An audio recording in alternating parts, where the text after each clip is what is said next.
Welcome back to Story Time.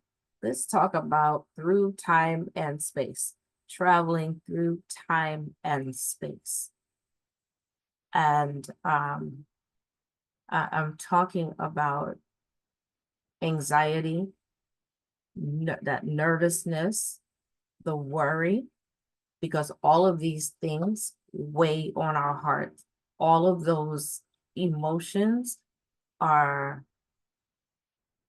they they literally weigh us, they literally weigh us down.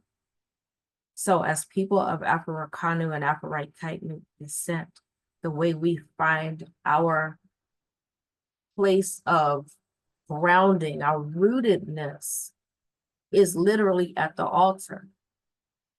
That's where our life is altered. And at the altar, we can receive information. We do receive information in real time. So that's where we go first to first have a relationship, to first develop a relationship with our own soul, with the one that was assigned to govern us even before we came here by Mother, Father, God. They have the blueprint, the black print, right? The resources, all of the instructions, every single thing that we need in order to thrive, in order to execute our function.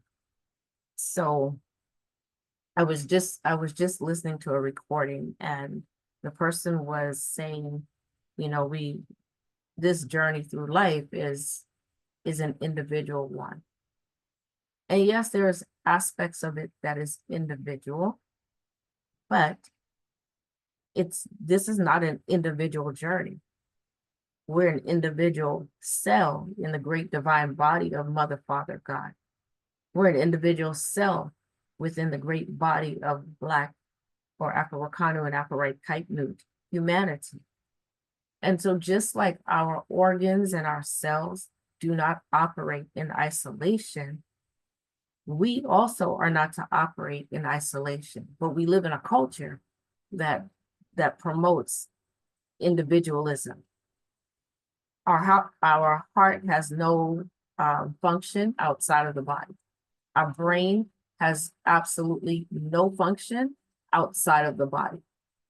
Nothing in our body has no organ or cells that make up that organ have any function outside of the body. So what would our function be outside of the body of Black humanity? We would be off purpose. When we're worrying, when we are dealing with extreme sadness and grief, there is a place of cleansing. It's not to say that we don't have these experiences, but when it becomes so heavy that it's weighing us down, this is where community comes in. We're not supposed to carry that weight by ourselves. In Sabanfu's culture, they would have grief rituals periodically. Every certain number of weeks or months, the whole community would come together and they would have a grief ritual because they understood that just living life, you accumulate pain and sadness and this weight that needs to be cleansed for the renewal of yourself and for the community. Nobody is supposed to be just dealing with a problem by themselves. She would often tell stories like, if you're part of our community and somebody notices that you have gone off by yourself and you're isolating, they're going to know that something is very wrong. And they're going to come to you and they're going to want to know what is going on.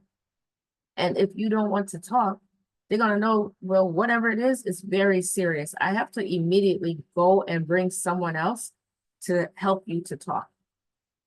If you still don't want to talk, we're going to keep going and bringing more people. If you're not talking, then we understand that ancestors and ancestresses, they have a message for the entire community. It is just showing up through you. You're just an indicator of what needs to happen. Okay? They're using you to bring a message to the community.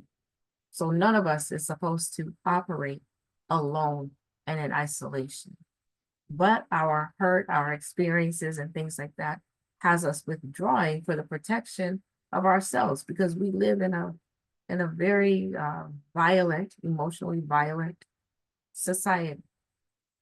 But as we are rebuilding and reconnecting with our experiences, we're also reconnecting with one another. So just as you see me here telling my stories, I want you to begin to tell your stories. Even if you record it on your phone, your computer, but begin to tell your stories, because as you begin to tell your stories, the dots are going to connect for you. And some of the challenges that you're going through, like I said in the other video, there's some things that we're praying for and some things that we want at this level. And at this level, we're pushing it away, but we're really not aware of it. So we're not doing that. Why would we harm ourselves on purpose? Right? As a spirit, nothing is hidden from us, but we live in a society that doesn't honor our spirit. And so we really walking around with half a mind, traveling through space and time, really being flung through space and time, not having any rootedness. A tree without roots, it cannot produce fruit. It cannot produce fruit, and you cannot grow on top of someone else's roots. So as Afro Rakano and Afro Kaitnu, our roots are in the ancestral jurisdiction. We are rooted in divine order. Without recognition of that, we'll get to different stations in life, but are we completing and fulfilling the assignment that we were given before we came here? Not if we're bogged down with worry and fear and pain. These things, that energy literally is our responsibility to redirect that towards our divine assignment. So in our traditions, in all of our traditions, there's ways for the community to know what that child's assignment is before they even come into the community. Some may be soon after they enter the community, but that's what the naming ceremony is about, because your name denotes your nature. There's a resonance. And so when you hear your name, there's a resonance that happens between your soul and your spirit, between the abosom that governs your sumsum, your spirit. And there's an alignment with divine order. It repels disorder, sadness, anger, rage, overwhelm. These things are disorder. Our heart is not as light as a feather.